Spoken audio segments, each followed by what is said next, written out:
Hello class, welcome to chapter 9. This is 9b, hypothesis testing of one population.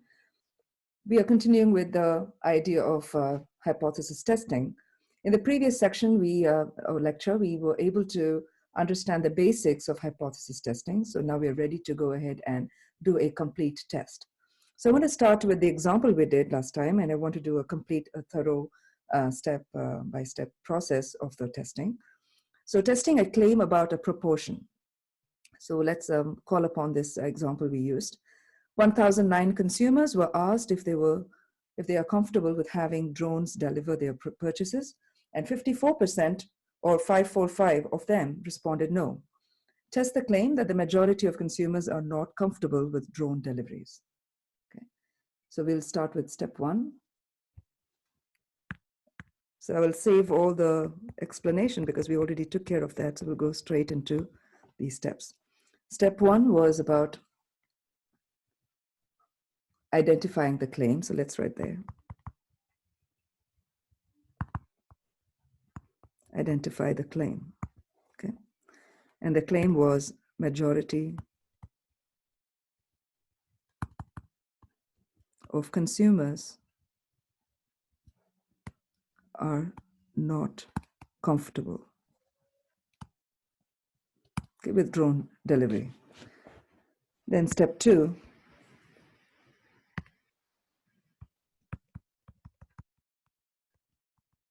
says symbolic form. Write this in symbolic form. For that, we identify what this is about. Is this claim about a mean, or is this about a proportion? So we already discussed that. So this was a claim about the proportion, and this claim is about the population proportion. So P is majority, means more than 50%, so 0.5. So P is greater than 0.5, 50, which is 0.5. Okay. Then we have step 3.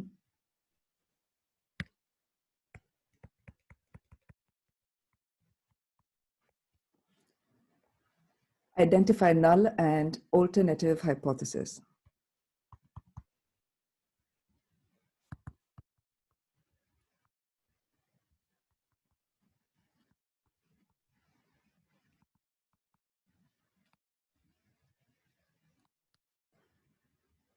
So we have H0 is always the equals. So P equals 0.5. It's always coming from your claim, okay? P equals 0.5. Let's make sure that this always has the equals. And the other one, H1, which is the alternative hypothesis, will be this claim. Because it has to contain the inequality symbol, you know that this is the claim. I ask you to immediately identify the claim, whether the claim sits in H0 or if it sits in H1. If you recall from the lesson last lecture, we did have the conclusion statements, right, for step 8, where we had to come back and see where the claim was sitting. Was the claim sitting in H0 or H1 in order to make those conclusions? So if you make that clear right here in the beginning, that really helps you to put all these things together quickly without confusion. Okay. Step 4. Select significance level, right? So significance level.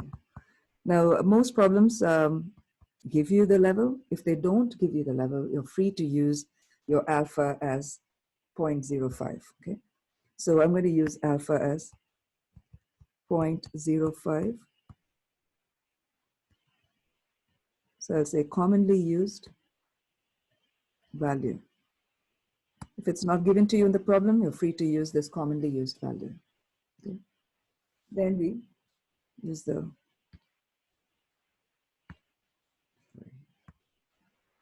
step 5 is the test statistic.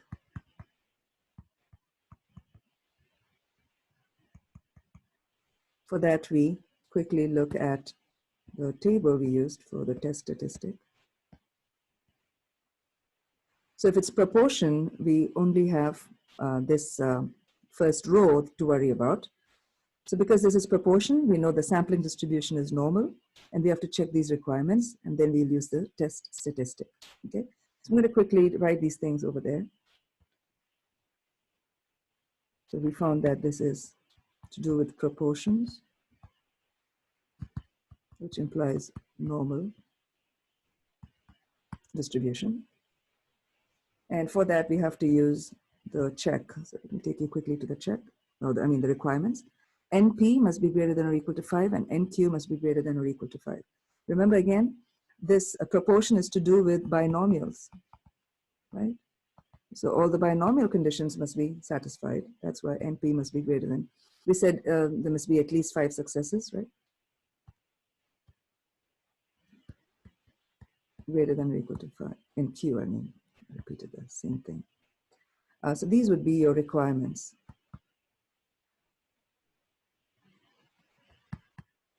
Okay, so quickly identify your N.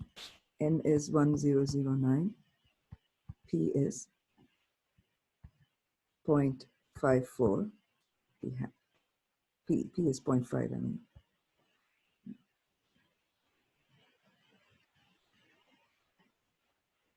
Go ahead and multiply them. And Q also is 0.5.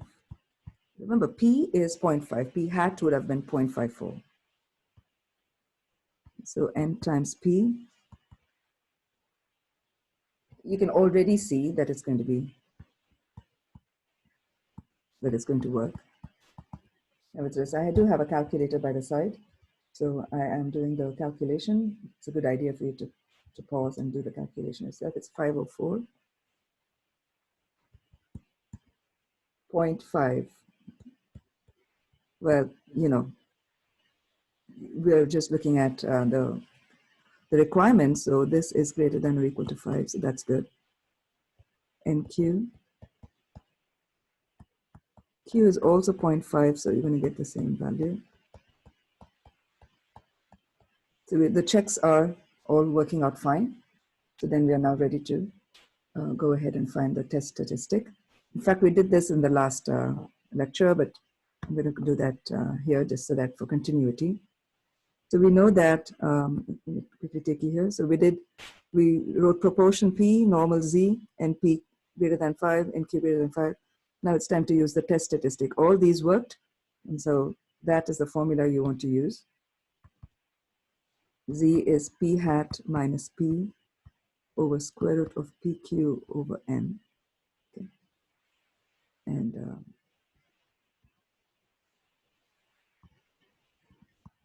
collect all your values. So P hat is 0.54, or remember we did the ratio, the fraction, X over N. So that's something you can use as well. Okay. So if they didn't give you the percentage right away, if they just told you the number of people who answered no, then you would write the X over N format to get your P hat. P is 0.5. Q is also 0.5 because it's 1 minus P. And N is 1009. Plug them in. 0.54 minus 0.5.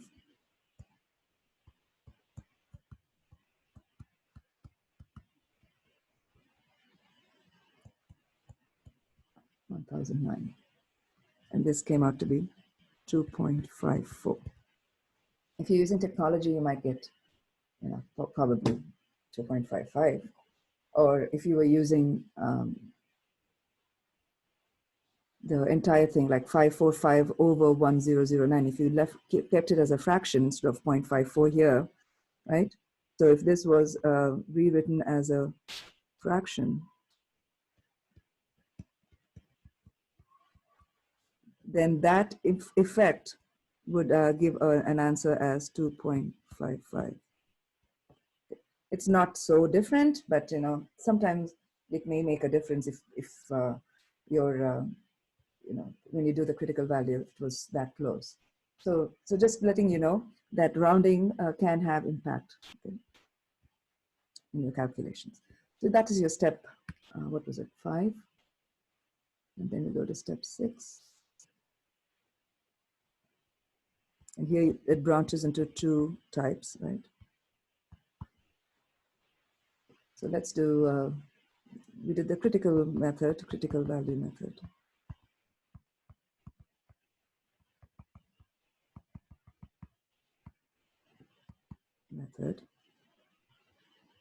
So according to this method, we have to identify what tail it is. Is it one-tailed or two-tailed, right?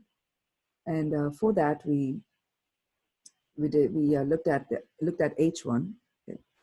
So I'll just say determine if 2 are left or right-tailed test. Okay. To do that, your focus is on H1. So H1 in our problem uses greater than. This implies we are using right-tailed test.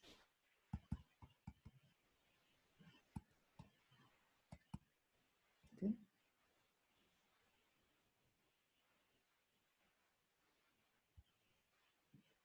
Let's draw the, for this you have to draw the graph to get the region.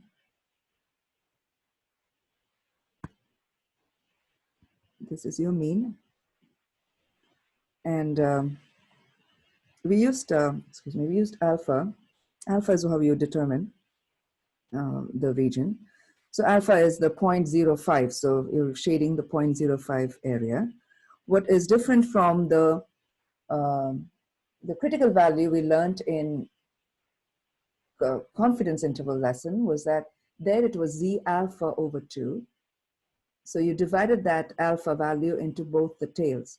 Here, when we say right-tailed test, all of that alpha falls in that right tail. So this entire space here, this region here, itself is 0.05, okay, or 5%. Therefore, that is how you know that this is the critical value that separates that area, right? So you're trying to find this critical value, which is Z, okay? So remember that critical value Z, for which you're using the Z table, again, for the purpose of this online lesson, I'm using the tables to find these values. Now, if it's 0.05, your table value gives you the cumulative area from the left. So because of that, your cumulative area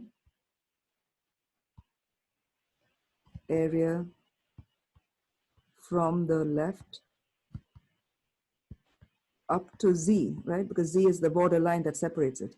So that cumulative area must be 1 minus 0.05. That area comes to be 0.95. So area is 0.95, right? For which you have to go to the table.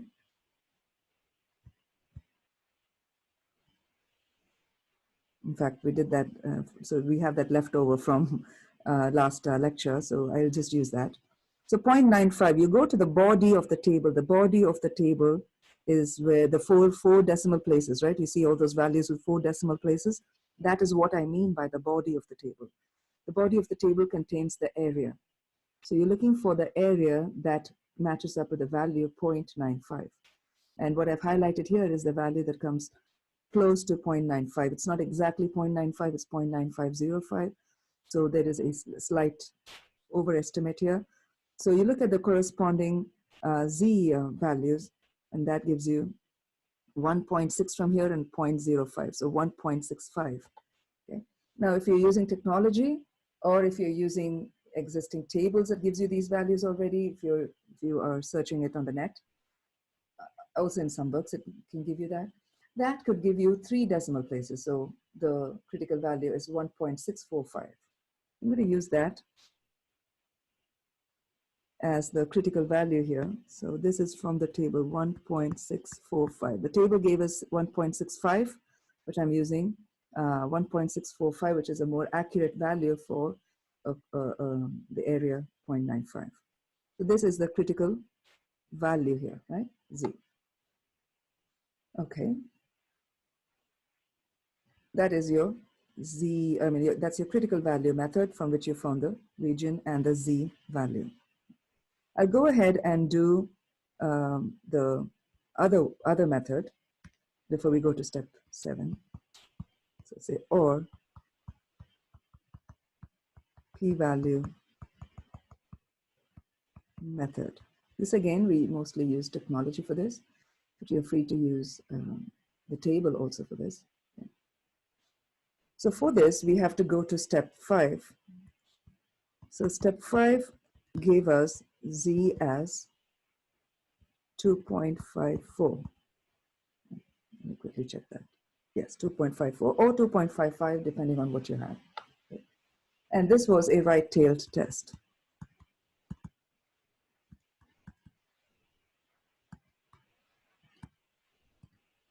So once again, if you draw the graph, and your right tail was marked off at 0.05.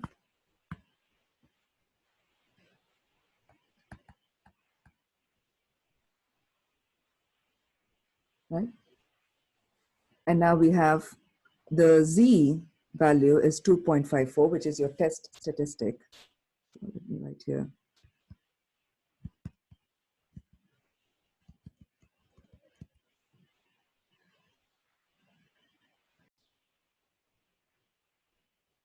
So let me mark Z. Okay. So Z is 2.54. So I'll say go to the table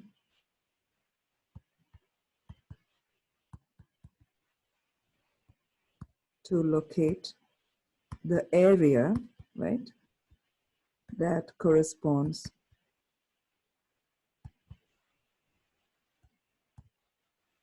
to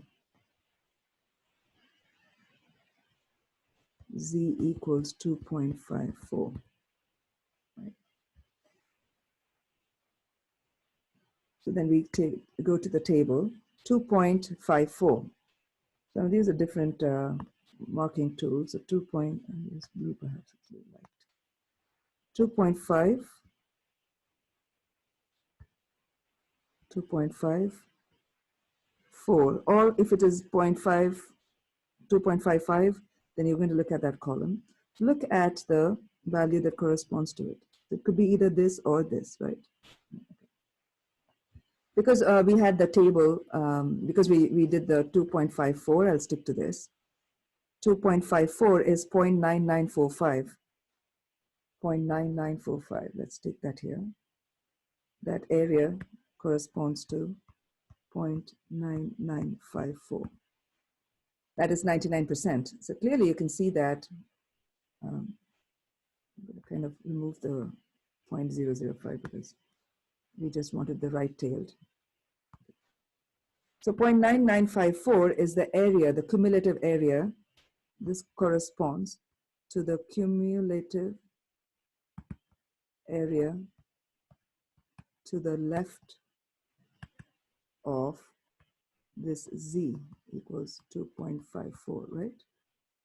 Of Z equals 2.54. But we know that we got the right-tailed test. We need to do the right-tailed test. So you want this area here, right? So this area here is not 0.05 because this area is going to be adjusted based on this Z value. So Z value, so here you first find the Z value and then find the area.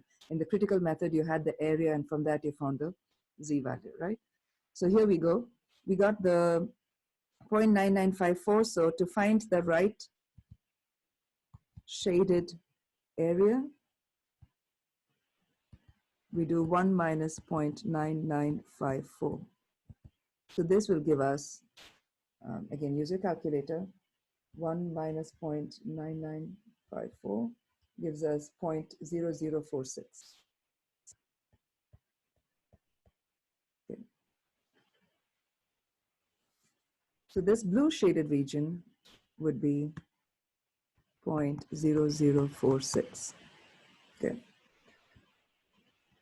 Let me come down here and say p value that you found is 0.0046.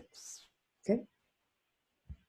So quickly, for your critical method, you had the area already from your alpha as 0.05. From that, you used the body of the table to find the corresponding z-score. Okay.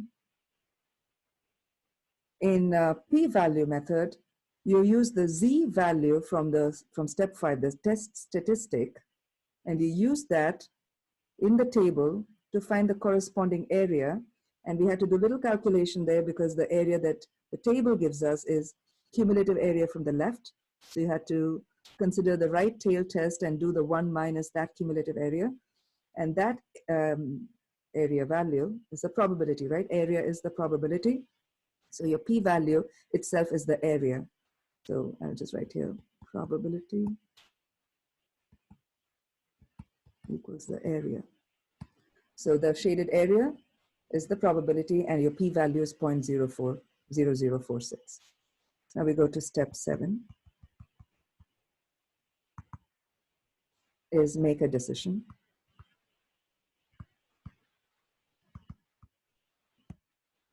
So for this, I'm going to create 2 columns.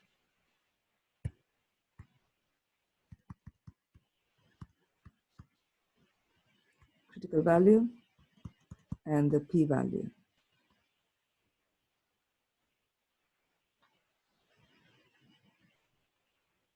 Critical value and the p-value.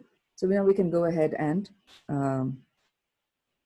use the information that we had for the critical value. Remember again, there are, what do I say, criteria or conditions that we will use to test if you will reject H0 or fail to reject H0, right? So we'll just remember that. So if we were to reject H0, the condition said, if the test statistic is in the critical region, then we will reject H0. So let's come back here. Again, for clarity, I'm going to draw the graph again, but you can always go back to the graph that you used, so we don't have to draw it multiple times. But remember again, for critical value, your alpha was your shaded region. Once we decided right-tailed or left-tailed, your alpha was in the critical region, was the critical region. So alpha is, this was 0.05, which is your alpha. And we got the z to be 1.645, okay? Now it says, take your test statistic, right? Test statistic, which is step 5. So write that here. Test statistic comes from step 5. And that z was 2.54. And you have to see where that 2.54 lies. So, you know, this is your 0. So z equals 2.54 lies in this spot. Since your test statistic lies in the blue shaded region, we reject H0. That's the decision we make. We reject H0 since z equals 2.54 lies in the rejection region.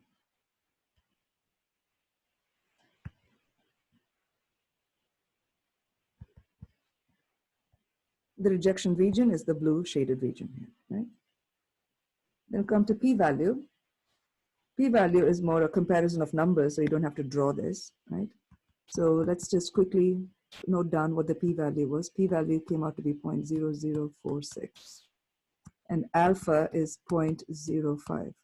And we have to compare p-value and alpha and see how they line up. So the rule says p-value on the left and alpha on the right, okay? So p-value is 0.0046, because if you switch the order, you'll be interpreting it differently, right? So we need to see what sign you should place in between p-value and alpha.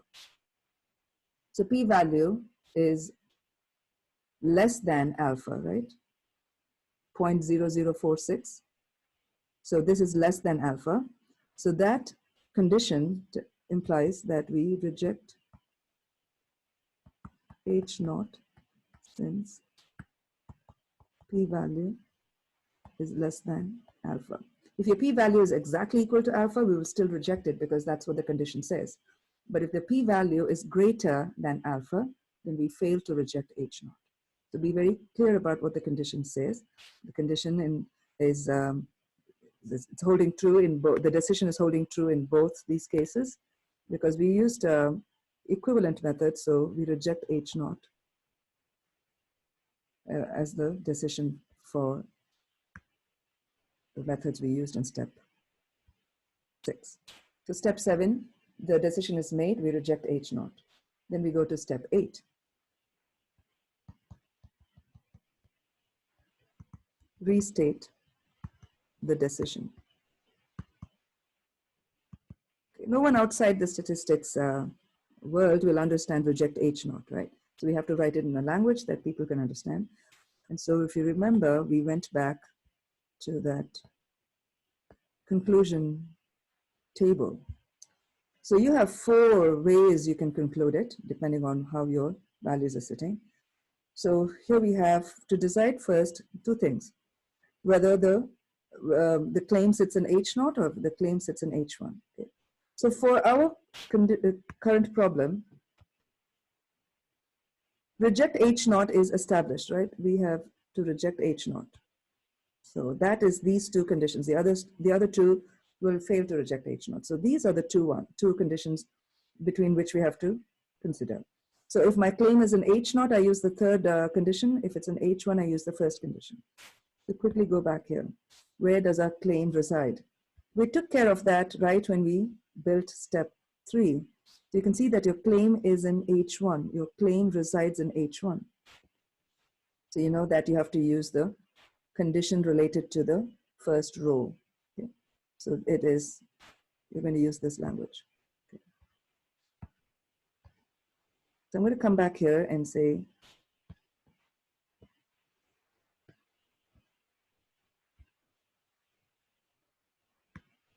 since our claim is in H1 and we reject H0, these 2, okay, claim in H1 and reject H0, these 2 conditions implies that we have to use this language. Let me check the language quickly. There is sufficient evidence to support the claim that, let's come back here. There is sufficient evidence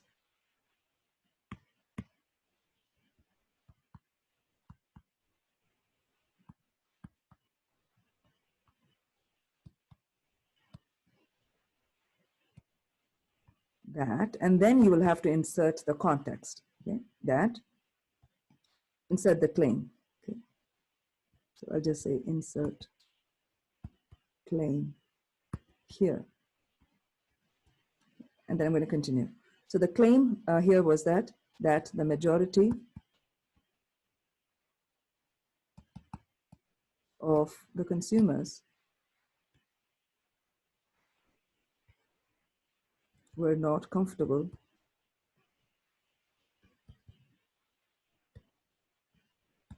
with drone delivery. Okay.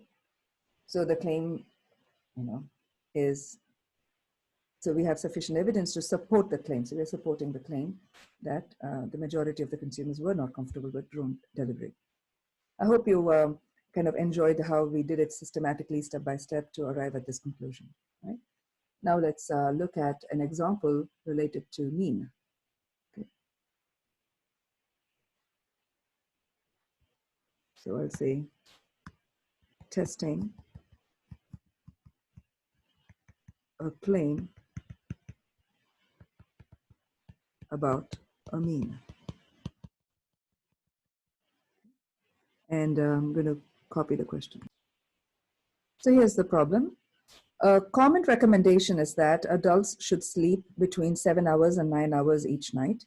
Use a 0.05 significance level to test the claim that the mean amount of sleep for adults is less than 7 hours. And you have the data values given to you. These are the number of hours. So go ahead and count what you have. 1, 2, 3, 4, 5, 6, 7, 8, 9, 10, 11, 12. You only have 12. Okay, n is 12, so keep that in mind. And here you are given raw data. So you'll have to compute all these things. All right, let's begin with identifying what this is about.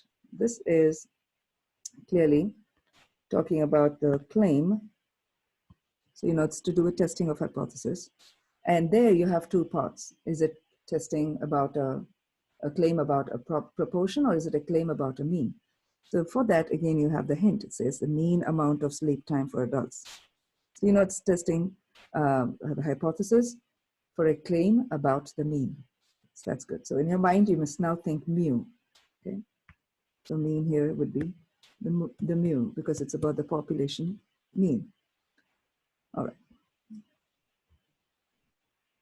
Once you have these things, before you begin testing, remember we have to make sure that the requirements are met. So check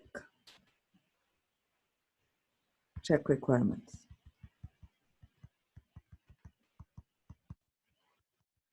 For proportion, the requirements were related to binomial, right? Here we have to check if it's SRS. Again, we will give a ride on that because this data actually was obtained from one of the studies, the National Health and Nutrition Examination Study. You don't have that information given to you. I have that at my end, so sorry about that. So we have that, so we got the SRS. And 2, the population should be normally distributed, or N must be greater than 30. Population must be normal, or N is greater than 30. So N is not, there is no information about N. All we are told is these are randomly selected adult subjects. We are not told if it is, the population is normal or not, so we do not have information on that. Unfortunately, we don't have that. And if you look at N, N counts to be 12. So that also is a no. So when you have both of them failing, we do have a backup last ditch effort, which is your normality test. In fact, you could also use histogram. Remember histograms? Because we didn't do the normality test, the lesson in detail. So the normality test, I recommend that you use software to get things done, or you could use your calculator for that. And look up a tutorial for that, and that should be fine. If not, we've done histogram. So you could also look at histogram and see if you can see a roughly bell-shaped curve on the tops of the bars. Okay? So for convenience, I have presented to you the information. Again, for homework purposes, you would not be asked to do this, but this is for real life purposes. If you were to conduct this, you have to always make sure that these conditions are satisfied. But for homework, we'll try to give you N more than 30 so that you have a way of calculating it. And if it's not more than 30, we'll try to give you the information that it came from a normal population so that you are not really called to do this background work. But anyways, here it is. So your histogram is X values in the frequency, right? So it's roughly a normal distribution, so it's not too deviating. And if you also look at the normal quantile plot, which is the normality test. So it is X values versus the Z score, right? We saw this in confidence interval chapter in that video. So if you want to check back on that, you could do that too. So we plot these blue points, and then we use the trend line to see if you can draw a line that passes through most of these points. And you have the green line that indicates that that is the trend line. So you can fairly say whether this appears normal or not, and we are able to say that this is approximately normal distribution. So normality test, histogram test, these two pass. Therefore, the requirements are satisfied. Now we can move on to our steps. Step 1. I'm not going to write what that step is, so we'll directly write the result for that step. Step 1 is to write the claim. The claim is mean amount of sleep for adults is less than. mean amount. So remove all the clutter and just write what you need to translate into the symbolic form. Mean amount of sleep is less than 7 hours. Okay. Step 2, translate it. So mean amount is the population mean, so mu is less than 7. Less than simply means less than. So very, very straightforward. Step 3. So quickly, let me write that this is the claim, right? This is the claim in words and then in symbol.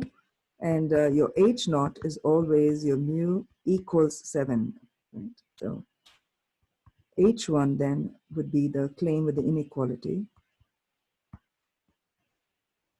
And again, directly note that this is your claim. We're going to need this when we do the decision. Right? Step 4.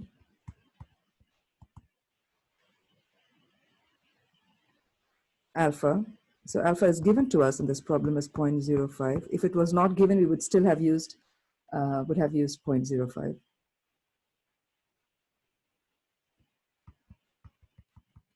Step 5. We want to go back and see if we have to use, let me take it there.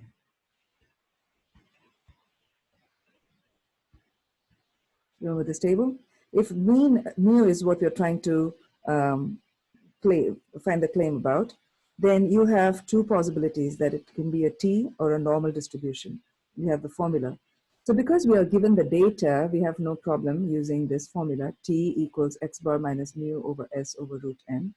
So we're going to use t distribution. And the formula is t equals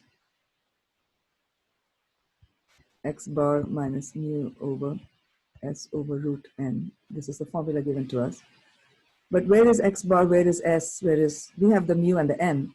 So x bar and s is going to come from plugging in these values in the list in your calculator using stat to find all the values for that. Okay, so x bar and s, we're going to find that using in stat 1 bar variance.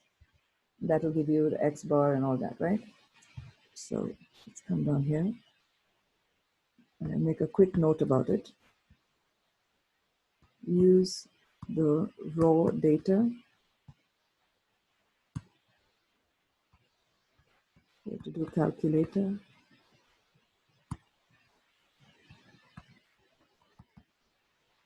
Enter list, right? L1, L2, remember that? And then you will go to stat, calc.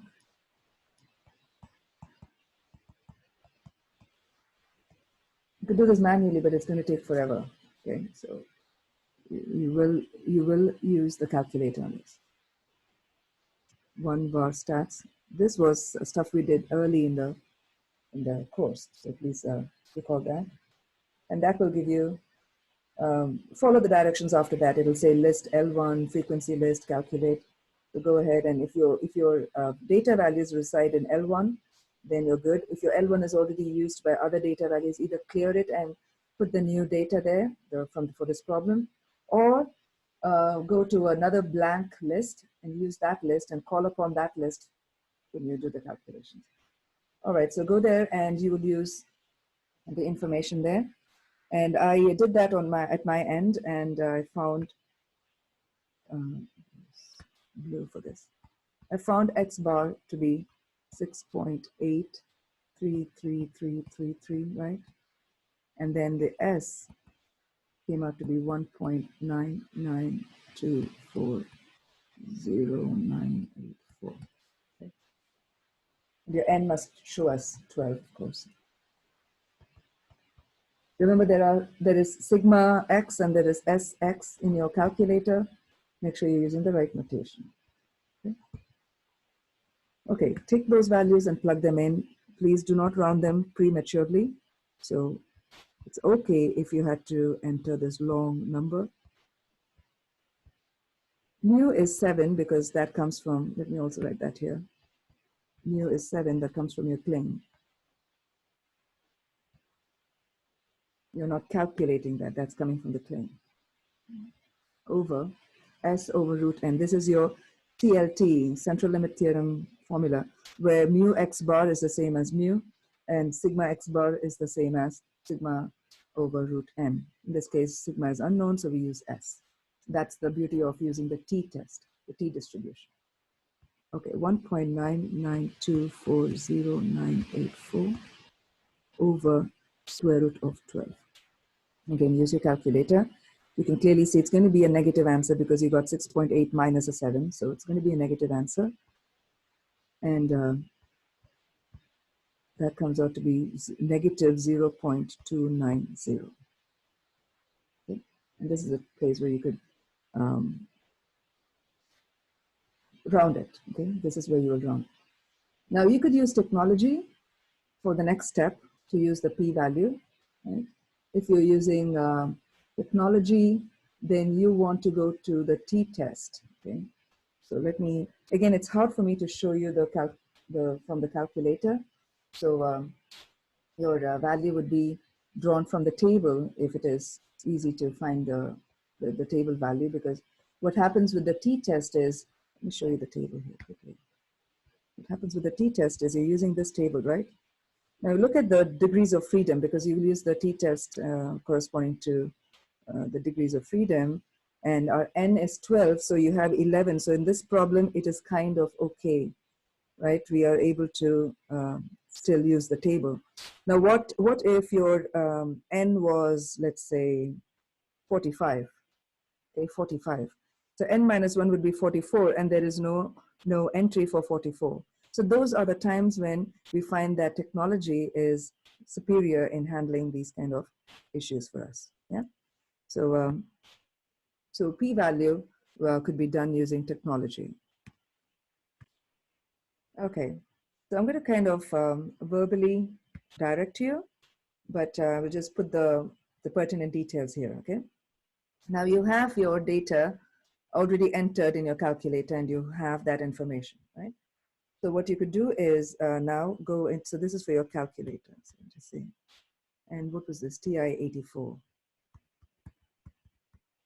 If you had a different calculator, of course, use a tutorial, a corresponding tutorial to help you guide through this. So if it's TI-84, what you do is click on Stat, then go across to the tests. And again, your assignments also will give you directions on this. And the ebook also gives you directions here. So there are plenty of places to get this information. So go across to the tests. You have the edit, the calc, and then so go to the tests, and then go down to number 2, which is t-test. Hit enter, and then it gives you 2 options. It should give you, again, TI-84 gives 2 options. One is data, the other one is stats. So since you have the data already, in the input, so use the data. If data was not given to you, you will have to enter stats, meaning you'll have to physically enter the values. Right now, the data will take care of everything. Again, for exercise purposes, I want you to try both of them, okay? Try pulling it from the data to see how this fills in. But if you're using the stats, I'll kind of show you what that looks like here, okay? So you have something that looks like mu naught.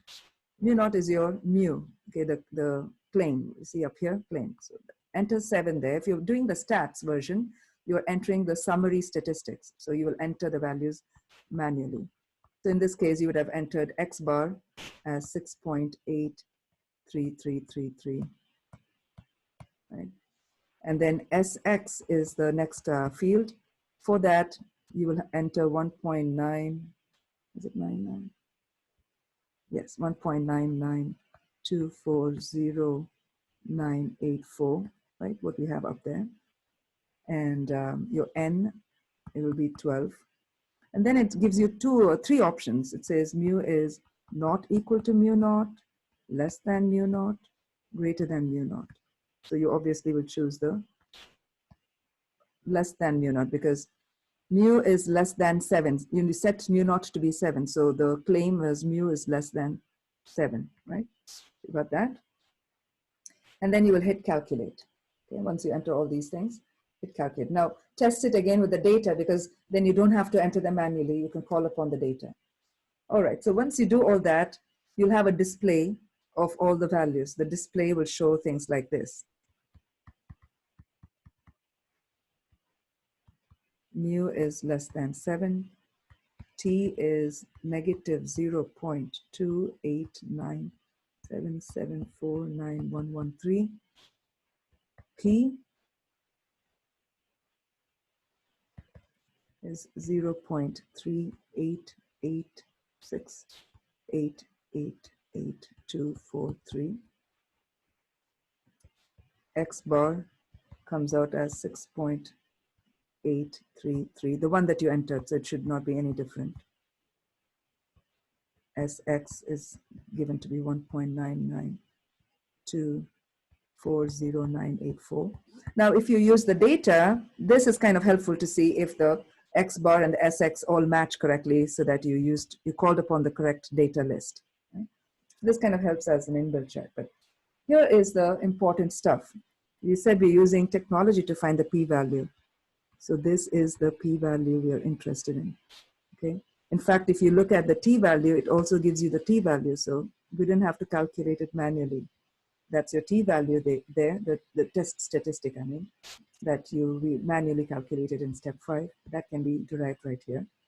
And this is your p-value. You can safely round it to 4 decimal places, 0.3887. Okay? For the purpose of this lesson, I'm just going to go with p-value method. But if you wanted the critical region, that's also fine. You can use the t-table, use 11 as your degrees of freedom, right? And then use alpha 0.05 to find area in one tail. We'll come to that. But this is p-value. Now tell me what this would be. Is this one-tailed, left-tailed, right-tailed, or two-tailed? So for that, we go to H1, right? Okay. So H1 uses less than, which implies it must be left-tailed. If you're drawing the graph,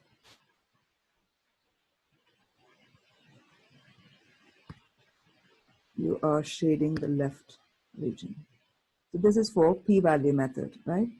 You're shading the left region, and then we just found that p-value to be what directly? To be this computed value, 0.3887. That's what we have.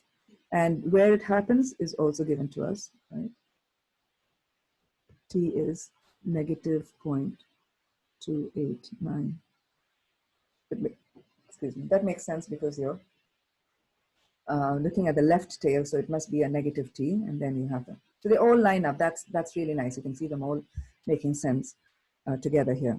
All right, so then you use the left-tailed test, and so all these are taken care of in technology. If you're using the critical value, okay,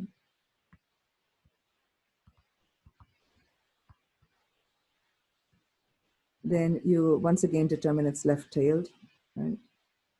And what happens there is, you know it's left tail, but we know that the left tail is that 0.05. Okay. Your alpha. The approach is with the, let me reiterate again in this section, that with p-value, you use the test statistic and then use the table to find the p-value, or you could use technology to get that answer right away, right?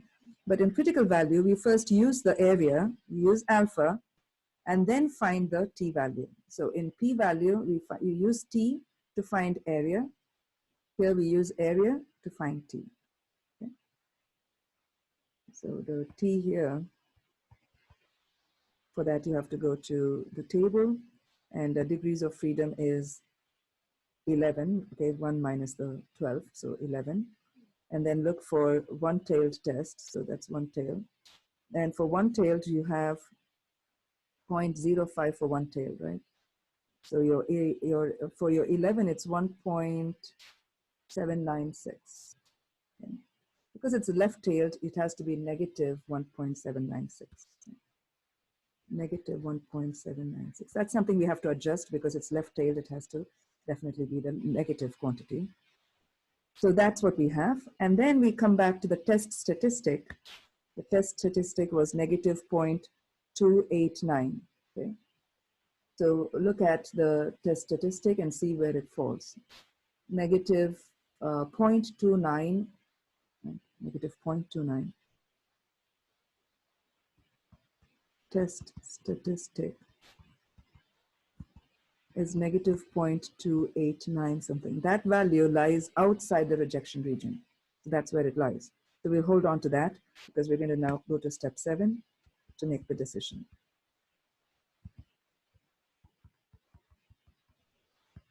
So you can choose any one method, and they are equivalent, so they will have to give us the same information.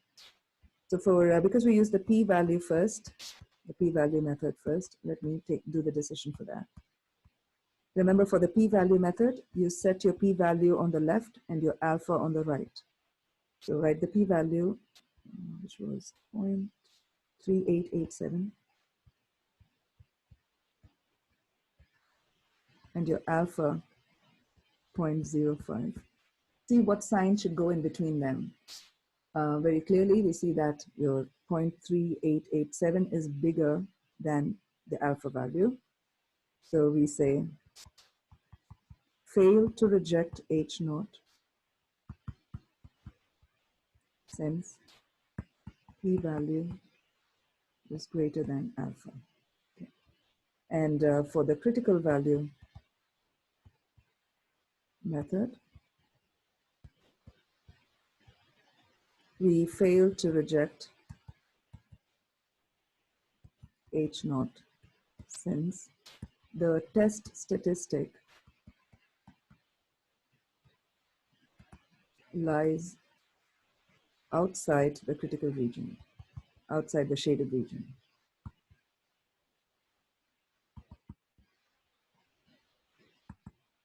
Yeah. So we made our decision. Now it's time to make the conclusions. Step 8. For the conclusion, I have to see where my claim resides. So I'll go back here. Claim is H1, okay, from step 3. Claim is in H1.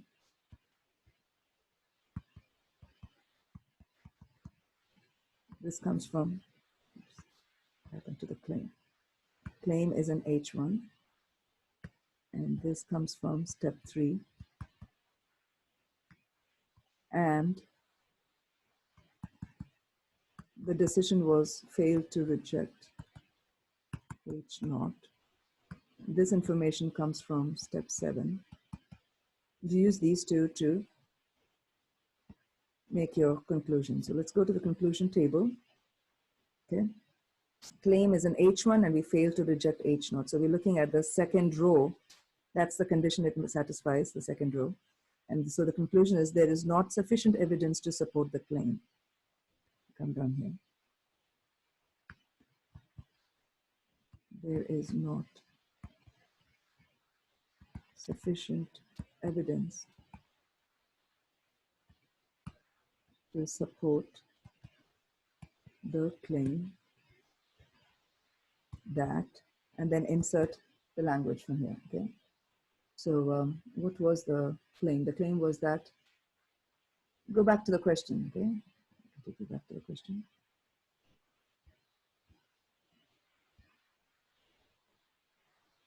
The claim that the mean amount of sleep for adults is less than 7 hours. Pull that statement and insert it there, okay? The mean amount of sleep for adults is less than 7 hours.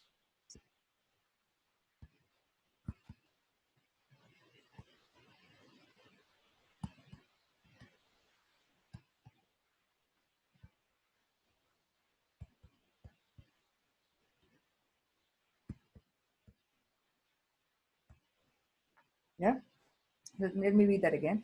There is not sufficient evidence to support the claim that the mean amount of sleep for adults is less than 7 hours, right? Which means the claim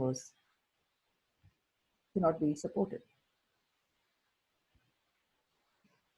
So that was an example with data set given to you, and data values given to you. If the data values are not, I mean, if the summary of the values is already given to us, then we would just go ahead and use the values that is already provided in the summary. Okay? And I also showed you how to use your calculator to help you enter or obtain results by either entering the stats, summaries of the stats manually, or by using the data that you had already entered and pulling that in to get your p-value. Okay, so I hope this was helpful. Please make sure that you look at multiple examples for different types. I will see you in the next video. Thank you.